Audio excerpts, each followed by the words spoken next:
Números 32, verso 27. Como había mencionado, este es el cuarto libro del primer bloque de las divisiones de la Biblia, ya que los primeros 5 libros del Antiguo Testamento son conocidos como el Pentateuco. Algunos de estos libros, en especial no solo nos hablan o nos narran las leyes ya existentes, sino que nos enseñan las formalidades en las que el Señor instruye que su pueblo debía vivir. Y van a notar que a veces como que se repiten, pero también entiendo que una de las razones es porque Dios quiere dejar constancia clara que Él no negocia o no negocia sus principios ni sus estándares de vida. Para algunos que piensan que Dios puede de alguna manera retractarse, en especial cuando se trata de sus estándares de vida, se equivocan. Entonces vamos a encontrar mención de estos estatutos precisamente por la importancia que tiene y por la relevancia que tiene el mensaje de Dios para su pueblo. Pero de lo que quiero compartirles en esta mañana es lo siguiente. El primer tema es sobre nuestra adopción como hijos. Pero van a decir, nosotros ya sabemos esto, es fácil de entender. Claro, es fácil de entender. Pero hay algo más que quiero comunicar. En este verso 27 dice, pero tus siervos cruzarán con sus armas el Jordán para pelear a la vanguardia del Señor, para ir a la guerra tal como tú lo has ordenado. Probablemente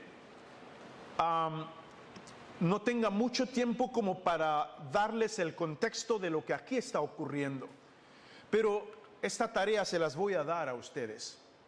De hecho, he podido compartir este pasaje 3 veces esta semana y esta sería la cuarta. El contexto de lo que aquí está ocurriendo inicia de la siguiente manera. El pueblo de Israel había salido de Egipto y estaban en su ruta hacia la tierra prometida. Muchos conocen la historia, han leído varias veces estos libros del Antiguo Testamento y nos narran la relación que existe entre Dios y esta nación y la importancia que tiene esta nación para Dios. Y traigo esta memoria a nuestros días por la misma importancia que tiene la humanidad para con nuestro Creador. Esta nación cuyo padre o cuyo patriarcas comienza con Abraham, Isaac, Jacob,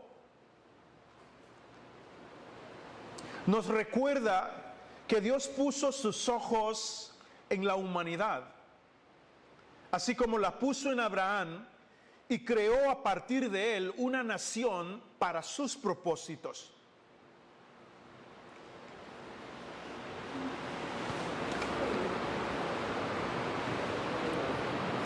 Y estaban en su peregrinaje después de haber sufrido como esclavos durante 430 años en Egipto. Sí, 400 y pico de años. Pero este era su momento. Estaban en su momento. Dios había desplegado poder, había levantado a un profeta como Moisés, de quien dijo que era un hombre de su entera confianza en su casa. Un hombre a quien él defendió, hasta de su propia hermana María y Aarón cuando le criticaron. Hubo una ocasión cuando María lo criticó porque se había casado con Séfora, una mujer de origen cusita.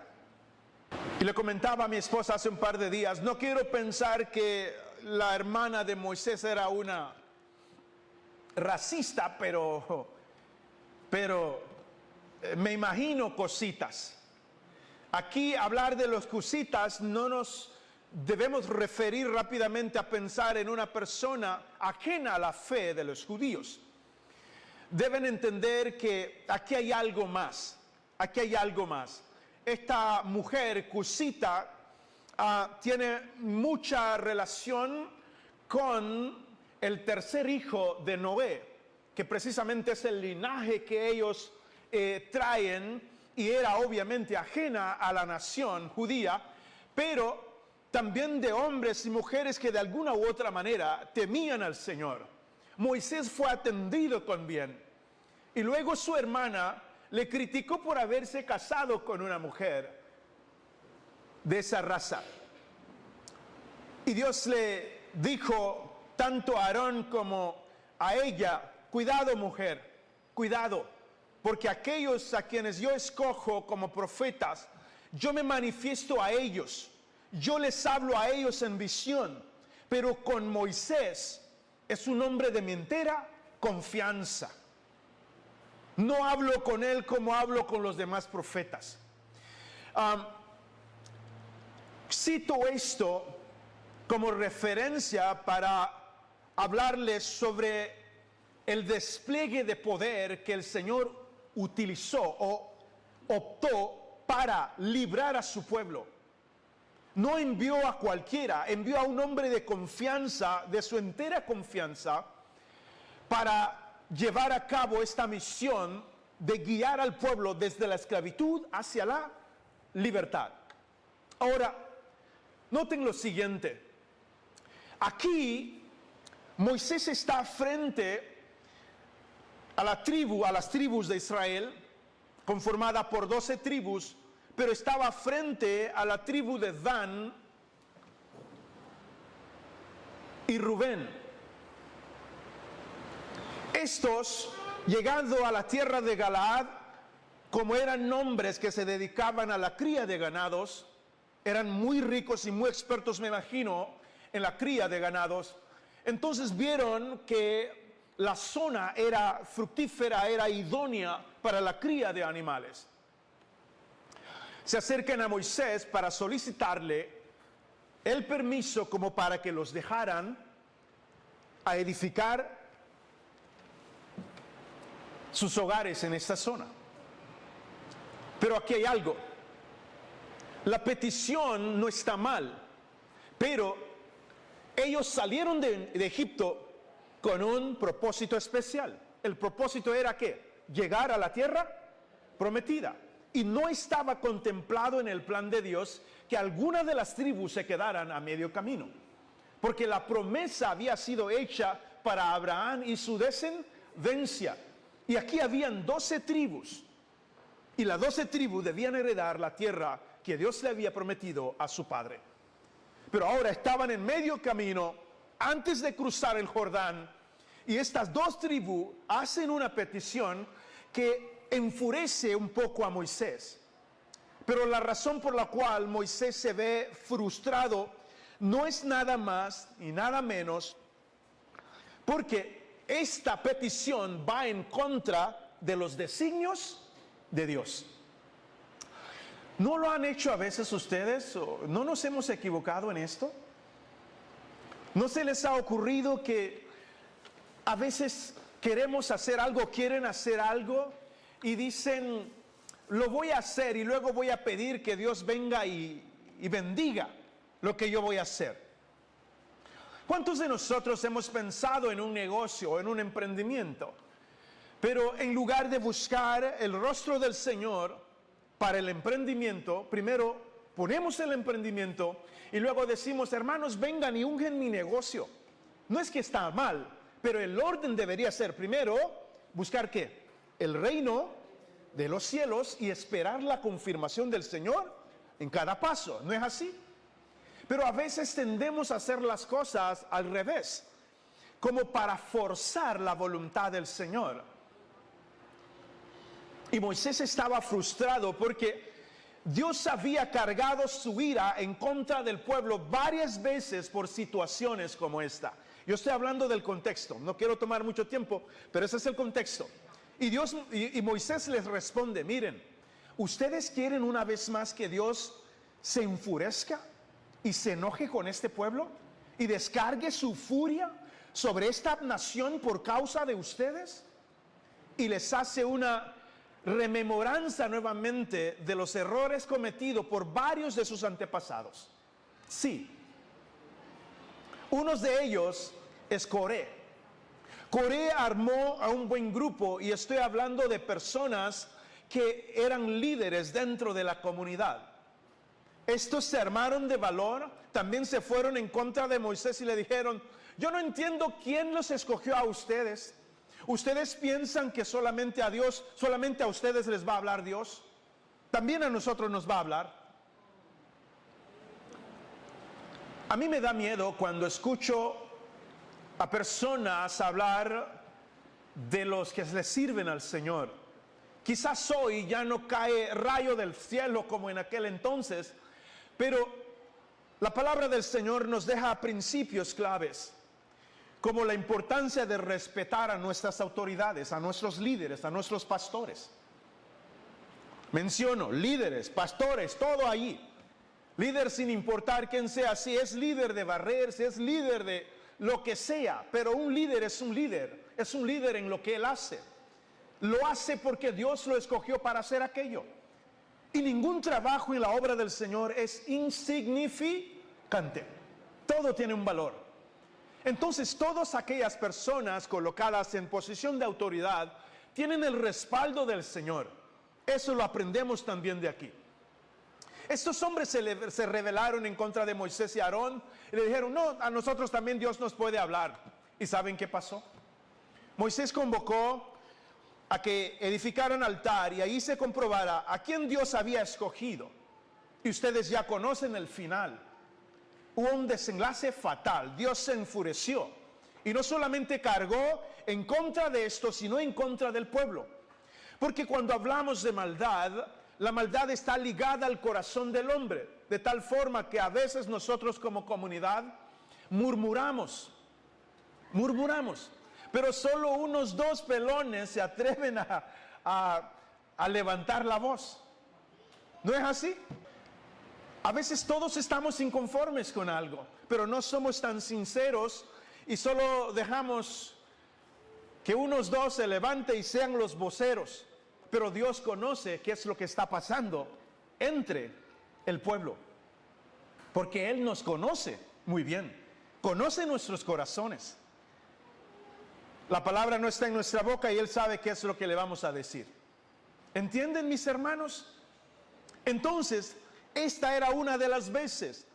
Otra vez que debo también traer a memoria de todos nosotros fue cuando le murmuraron a Moisés diciendo, Moisés, tú nos has traído acá al desierto a morir. ¿Por qué no nos dejas regresar a Egipto? Allá comíamos machuca con sopa marinera. Véanos aquí, sufriendo hambre, comiendo este maná. Se sublevaron no en contra de Moisés, sino en contra de Dios. ¿Qué cosa, no? No, a mí me da miedo, por eso no me gusta hablar de aquellos quienes sirven al Señor. A veces puedo comentar algo cuando realmente creo que es apropiado, pero de allí prefiero mejor, porque yo sé las consecuencias que acarrea. Ahora, no estoy sembrando miedo y no quiero tampoco hacer teología de que Dios va a mandar fuego, pero existen consecuencias por las murmuraciones, en especial cuando yo quiero manifestar mi descontento con lo que mi líder está haciendo, y probablemente mi líder está en la voluntad del Señor. ¿Entienden, mis hermanos? Y lo mismo he aconsejado a todos nosotros, porque es muy común en nuestro medio encontrar personas no satisfechas, enojadas, amargadas, y hablando que iglesia tal, que esa iglesia allá. Aun cuando tengan que irse de acá, les digo, vayan, pero no murmuren. Si creen que Dios no les ha llamado para servir desde aquí, no se preocupen. No nos vamos a enojar con nadie. Díganos, pastor, yo creo que Dios quiere que yo vaya allá y ayude allá. Pero no salga porque, ay, se siente mal. Y eso es lo que hacen los inmaduros. Sí, pasan murmurando, nunca están conforme con nada. ¿Y saben qué? No hacen absolutamente nada. Y creo que el apóstol Pablo decía, estos no hacen nada ni dejan que otros hagan. Hay muchas personas así. Y nuestras congregaciones tienen personas así. Pero que tenemos que amarlas, comprenderlas. Pero hay momentos cuando ellos quieran salir, simplemente hay que mostrarles la puerta. Vayan, ahí va. Vamos a estar mejor sin ellos. No, el pastor está hablando muy duro, claro. Jesús estaba con sus discípulos y Él les hablaba sobre el reino de los cielos en el Evangelio según San Juan. Y Pedrito y los discípulos, otros discípulos vinieron, maestro, puchica, tus palabras son tan duras. Mira, nos han dejado varios. Desde anteayer se fueron un grupo, ayer se fue otro grupo y hoy hay otro grupo que quiere irse. Y Jesús le dijo, así es entonces, Pedro. ¿Qué le dijo Jesús? Ay, no, Pedrito, voy a cuidar mi forma de hablar a partir de ahorita. Ya no voy a hablar lo que la palabra del Señor comunica. ¿Eso fue lo que le dijo? No. ¿Quieren también usted irse? Mire, vayan.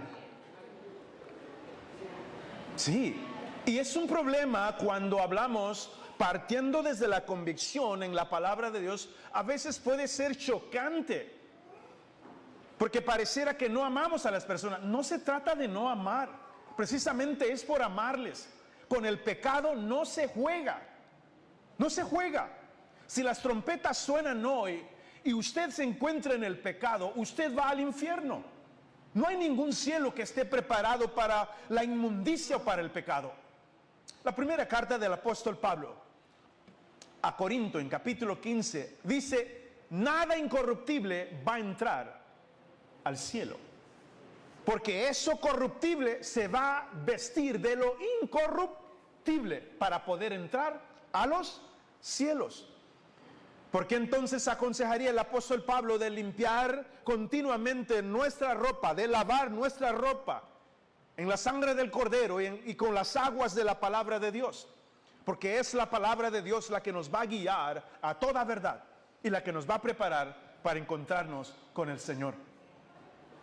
Ha sido parte de mi pensamiento y lo expresaba nuestra hermana Loida hace poco. Cuán complicado es el momento que enfrentamos cuando despedimos o cuando nuestros seres queridos parten a la presencia del Señor. Pero ¿saben qué fue lo que el Señor me ha hecho recordar durante estas semanas?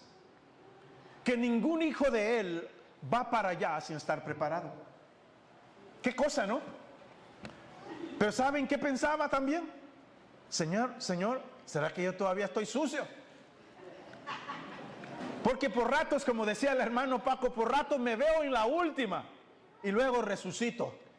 Señor, ¿será que entonces todavía no estoy completamente puro? Porque el estado en el que el cielo está preparado para nosotros es en pureza. Nadie entra al cielo con ropas sucias. Significa sin haber aceptado a Cristo como Señor y Salvador, sin vivir una vida de pureza, sin vivir una vida de santidad, sin vivir una vida de rectitud. Volvamos. ¿Qué es lo que entonces enoja al Señor? El pecado. O cuando nosotros queramos pasarnos de vivos y pensar que nuestros pecados no tendrán consecuencias. Y siervos como Moisés tenía tanto miedo porque él conocía muy bien a Dios, conocía la intimidad del Señor. Y ahí es donde yo quiero llegar. Todos aquellos quienes conocen la intimidad del Señor conocen su palabra. no andan vagando, no viven como personas que no saben de qué manera deben comportarse. Saben cómo deben comportarse. Esta mañana leí un artículo sobre un hombre que estuvo sirviendo al Señor durante varios años, creo que desde el 2001 o 2005 para acá, en Estados Unidos, y su ministerio subió como la espuma.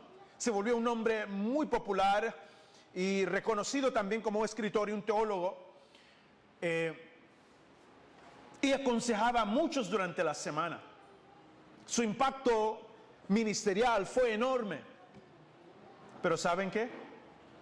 Creo que a mediados del año pasado salió a la luz pública un pecado de adulterio. Y leía su confesión pública diciendo: les pido perdón. He fallado a mi Dios, he fallado a mi familia, he fallado a la iglesia, los he fallado a miles de ustedes que dependían de los consejos que yo compartía a diario. Porque es así, es así. No puedo decir que no estamos propensos, pero aquellos quienes llegan a conocer la intimidad del Señor están mucho más protegidos porque saben cómo comportarse. Sabemos que cuando hay tentación debemos huir de la tentación.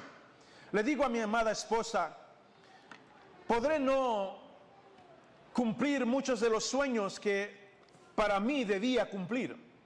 Ya no los persigo. Haré lo que el Señor me permita hacer mientras viva.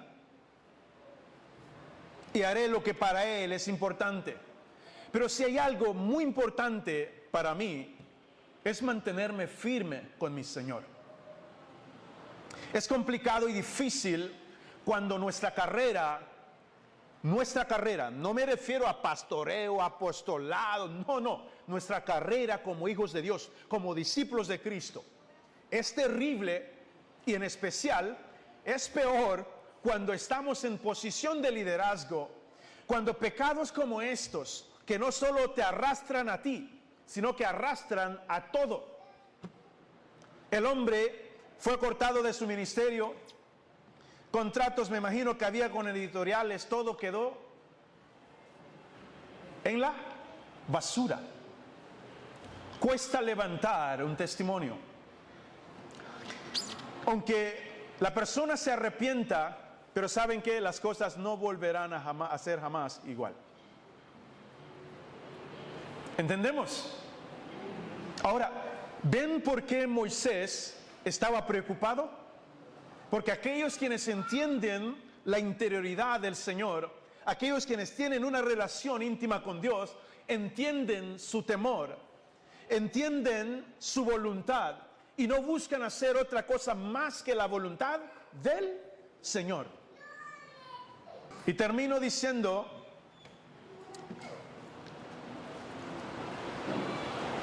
mi compromiso con mi Dios, mi compromiso con mi esposa, con mi familia, con ustedes, no importa si solo son 10 ovejas, pero quiero morir y que mi esposa mantenga su dignidad de que su esposo se mantuvo fiel al Señor y fiel a ella. Que mis hijos puedan mantener la frente en alto, aunque diga: ay, tu pastor, tu papá no era un pastor un poco frío. Que digan eso, no me importa, pero que no le bajen la cara porque tu papá arruinó su vida, la vida de ustedes y el ministerio que tenían. Es terrible, no hay forma como levantar eso. Miren, pudimos haber sido ilustres, Dios pudo habernos utilizado, pero quienes caen tan bajo difícilmente vuelven a levantarse.